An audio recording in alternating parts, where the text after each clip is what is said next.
addiction is one thing that its deception was so incredible that you think you're going to get away with it.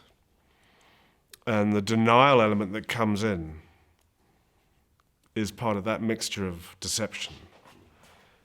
And I always call it the line of addiction, because we can be having a heck of a good time here. And slowly, while you're having what you think is a great time, the addiction line slowly passes under you, and the next thing you are in it. But because of the deception, you don't see it. So you're just in denial, saying, no, I don't have a problem. I was like that, I didn't have a problem.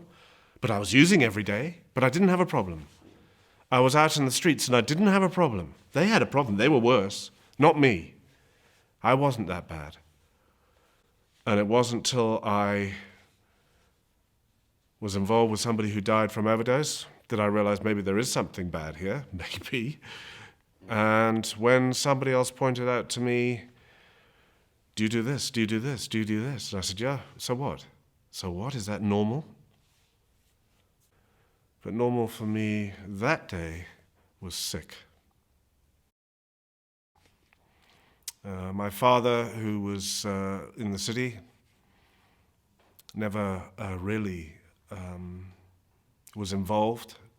He would leave early in the morning, come back late at night.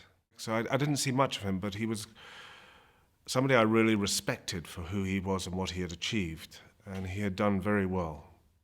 And so had my family overall, had all done very well, and then there was me. And I, at school, did not do well. I did appallingly. I had dyslexia, which people didn't really understand at that point in time. And I wouldn't have liked myself because I was a wet. I didn't have any strength, and that's a lot to do with my upbringing. Then I was sent to a special school, which was down to sort of 20 students. It was meant to specialize in education improvement for dyslexia. And that's when a few things started to happen as far as adults' interference in my life. And one was I was sexually abused by two separate teachers. I had no idea it was wrong. It was, for me, age 7, it was just, I don't know, I just maybe saw it as love. It was extraordinary. And then we had a very sadistic headmaster who enjoyed beating the boys for any chance and any reason that he had. And the beatings were, he would bring you into his room and he'd open up his cupboard. He said, choose the shoe that you want. And you would choose the shoe, usually the tacky, the gym shoe. And you've got to realize that he was 6'1.5", 6.5 foot, which is tall for a 7-year-old. He'd take that, bend you over, and hit you. And all of this sort of thing slowly took me out. With everything that had happened to me in the past, I had really started to rebel against life. And with that, I smoked at school. It was part of being part of the right team, right guys. It was exciting. We used to go out into the forests and have hoodies up and rush into the forest and sit there and smoke, and I was part of something, and it felt good. And I wasn't the goody-goody. I enjoyed that rebel bit of it. And my behavior had come about, and obviously with all that sort of stuff, I wasn't being totally honest either. So in the end, I left the school. I definitely had a stronger belief in myself, whatever that might have been. Academically, I did terribly. I didn't pass anything of any subset. I got O levels, sure, but even that, they weren't great passes. So my next adventure was to go to Australia, which I went to for a year on a voluntary services, and I ended up on a cattle and sheep station, and that was amazing. That was really good fun. I mean, that again was I suppose I was looking for the sort of butch look of being a jackaroo. It was cowboy on horses and Marlboro men and things like that. And that's what I was looking for, and it was really cool, and motorbikes. And that was very cool. And of course there I learned how to drink. And we drank a lot. Because there's not a lot else you can do there. And anyway, I came back and I got into the audiovisual industry. And from that, I found my talent. And it was a God-given gift, which was basically sound. And I got into the recording studios in London, and it was fantastic. And of course, by being in the recording studios and in what is now the film industry, there were a lot of drugs around. And I got introduced to marijuana, and then speed, and then cocaine. And it was all being part of this thing of being part of a group of people that just look cool. And that's really what I was after more than anything else. Never in my life did I think that I would end up where I did. I was just having fun.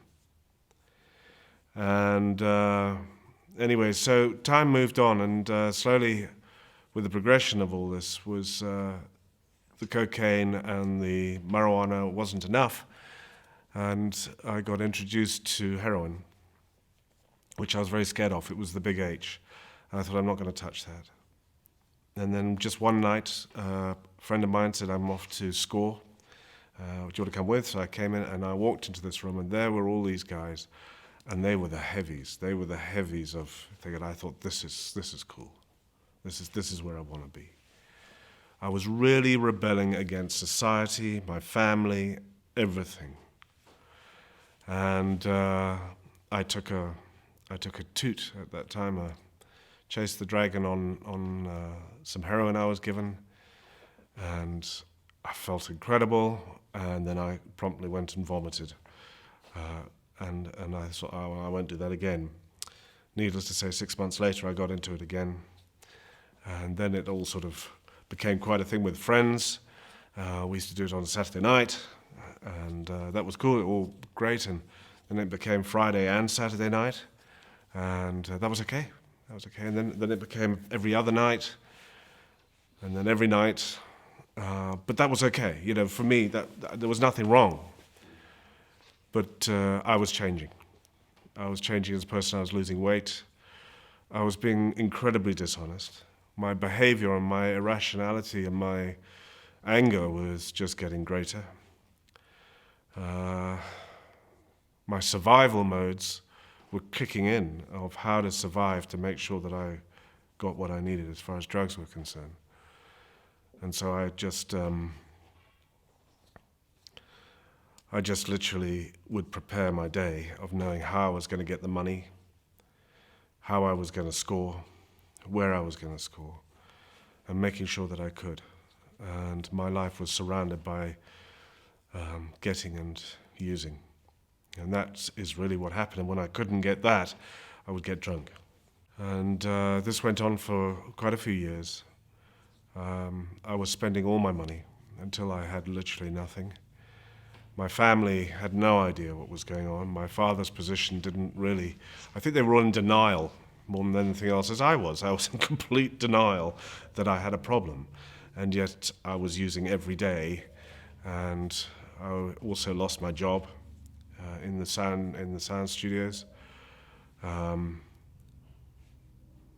tried to do freelancing. And I just had some people who just were good to me and just kept me going as far as the job was concerned, but that didn't last. And then in the end, I was out. And I ended up in all-night cinemas in Leicester Square with all the other addicts and alcoholics, tramps. And I thought they were really bad because I'd sit in the cinema and look at them and go, God, they're bad. Because they had all the usual really cheap wine and everything, and they were badly dressed, and this is what was going through, and I was judging them, and comparing myself to them and making myself feel better over them. And yet I was leaving the cinema towards the end every half hour, just to use and feel normal. So that's where it got to. I was literally in the gutter. And I was using anything and everything, and I was stealing I didn't care. I didn't care what I did to everybody around me. I didn't care what I did to the people who I was stealing from. It was all about me. It was all about my addiction, and that was it. My family had clearly didn't want me to be around because I was not nice. And then by the grace of God, I was introduced to the 12-step program, which I laughed at initially because I couldn't work out why on earth you'd want to have a higher power, because I didn't believe in God. And as I was told, it didn't matter. You just had to have something bigger than you. And well, the biggest thing in me was me. And so far, I had done a pretty bad job of me. So I went to rehab and I got myself in, and I thought I'd just go in there and clean out. I just wanted to try and stop. I'd tried to stop on my own before and I couldn't. I might have stopped for 3 months and had a huge celebration and thought I'd just do it once. And once wasn't enough, and then I had again and again, and I was back to where I was, in fact worse than where I was from when I tried to stop the first time. It was just harder and harder to stop. And I was in the rehab for 3 months, and it was a nightmare. But there was one day where I was in absolute agony from withdrawals. And I hadn't slept for 10 days. I was exhausted, and I was in physical pain, and I'd had enough. And I was weak. And they had a small theatre off the rehab, which used to be an old chapel. And I just wanted to go in there and sit for a while. And I did. And having gone in there on my own, it was like a relief in some aspects just to take time out from the program that I was on in the rehab, which was quite aggressive. And I sat there silently, and I just sat there, and I just said, how on earth did I get here? And then I just got on my knees because I didn't know anything else to do. I just got on my knees, and I sat there for a while on my knees. And then I finally said, well, who are you? Because if you're there, please just help me.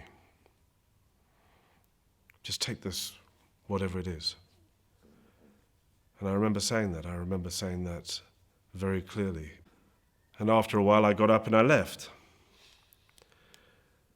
And I went and carried on with the rehab. But from that day onwards, something very extraordinary happened that I know happened because it's affected me for the rest of my life. That moment, God allowed me to sleep for an hour. And that was like having a whole night's sleep. And then it turned into 2 hours, then it turned into 3, and then 4. 4 was enough. 4 was right enough for me from not having anything. And the most incredible thing was my craving had left. I never had, to this day, from that moment, another craving. It had gone. However, I still had addiction, and I knew that. So I left the rehab, and I learned about the 12-step program. And in the rehab, and I knew that I had a higher power. I got into a higher power, and it was something bigger than me. And I said, well, if it's God, it's God, so it must be something bigger than me. And I didn't really understand God. But I worked on the higher power for a long, long time, and I worked on the steps. I did 90 meetings in 90 days. Best thing I ever did. Best thing I ever did. Today, no problem, because I have that relationship with Jesus. And that is what's changed my life. My higher power also changed my life, because it was Jesus all the time. But I had to find out who my higher power was. And in that process, he revealed himself to me. But I understand that anybody thinking, oh, I don't want to be part of that, you don't have to be part of that. What you do have to be a part of is a program that is proven in helping addicts find the bridge to normality in life and away from active addiction. And the 12-step program of Alcoholics Anonymous, Narcotics Anonymous, Gamblers Anonymous, Overeaters Anonymous, Sex Addicts Anonymous, you name it, they all are working, and they are all over the world. Then suddenly an opportunity to leave England and come to South Africa. And I arrived in South Africa and there was no meetings. And I actually arrived in 1982. And I went to meetings. I went to the AA meetings, and they were fantastic. I had my first birthday in a meeting in Johannesburg, and it was fantastic, and everybody loved it. But the one thing they said, please don't bring up drugs. We deal with alcohol here. So this became a little bit of a problem, and to the point they suggested that I started my own meeting. So Narcotics Anonymous started in South Africa in a treatment centre in the north of Joburg, and it had to be in a treatment centre. It wasn't allowed to be autonomous because in those days legislation said in South Africa 2 or more addicts meeting together is illegal. So I met we got the treatment centre, and it worked and it grew. And I was going to those meetings every day. And my strength in that grew and grew and grew. But the biggest thing that really helped me was helping others. Because by helping others, I could see myself and reminding me who I was. Because I didn't want to go back there again. And the other thing about the 12-step program was that I began to understand what my addiction was. And I married and had a fantastic, I was very much in love with my first wife, but I was traveling a lot, and unfortunately she left me for somebody else, which was really tough. And it takes two to stuff up a marriage, and I think my behavior, I hadn't dealt with him properly, and I had a terrible anger. And yeah, I think if I was married to me, I would probably have left me for somebody else. So I carried on, and I was running my film company, which I had started a company in South Africa. And it was a lot of pressure. And then I had a heart attack. And during that heart attack, I was offered morphine. I actually didn't know I was given morphine because I was almost in a coma. But when I came around, I recognized the feeling, and it was terrifying because I knew I liked it. I knew I liked it. And while in ICU, on the second day, the nurse came up and said, would you like a painkiller? Because I was in pain. I said, yes, I would. And when they gave it to me, I realized again, this was pethidine. And I so knew that feeling, and it was good. But it was terrifying because I did not want to go back there. And I had to make a decision there whether I was going to just lie in hospital and be fed on pethidine, or whether I needed to actually just deal with my addiction. I got tested. And only by the strength of my recovery and the fellowship and the meetings, I was able to say no. And my other addiction, which I didn't realize until I got onto the recovery course and started running it, was the one course which was the starters. We had groups, and we had to put a sex addicts group together, and we had to put them in their own group initially, and somebody had to run it. So I sat in the sex addicts group looking at all the guys and saying so, and it was mind-blowing, the honesty that came out. And it was really, really, really deep honesty about addiction of the sex addiction. I realized I had a problem when after the second week running, I'm sitting there going, so what's wrong with that? And it was bad. And I then began to realize a lot of my behavior and value for women was not true. It was based on sex rather than a true love relationship. And I thought sex was love as I knew it, because I'd never really learned about what love was. And so that group was mind-blowing. I had gained so much from realizing that my addiction wasn't just alcohol and drugs and gambling. It was sex. I know that if anybody said you must go to church and meet Jesus to recover, I would have run. I had an allergic reaction to Christian people. I didn't like them. They were too good, or they were too smiley, or they were too unrealistic, and they didn't understand life. That's what I thought.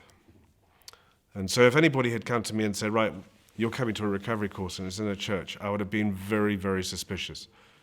Yeah, I would be totally understanding of why people wouldn't want to come to a recovery course, because it's Jesus, they think it's Jesus. It's a Christian-based program which you can choose to use Jesus if you want, otherwise you're higher power. And it's amazing. It really is the most amazing program I have ever had in my life. And I just know that if everybody got onto the 12-step program, it would be a better world.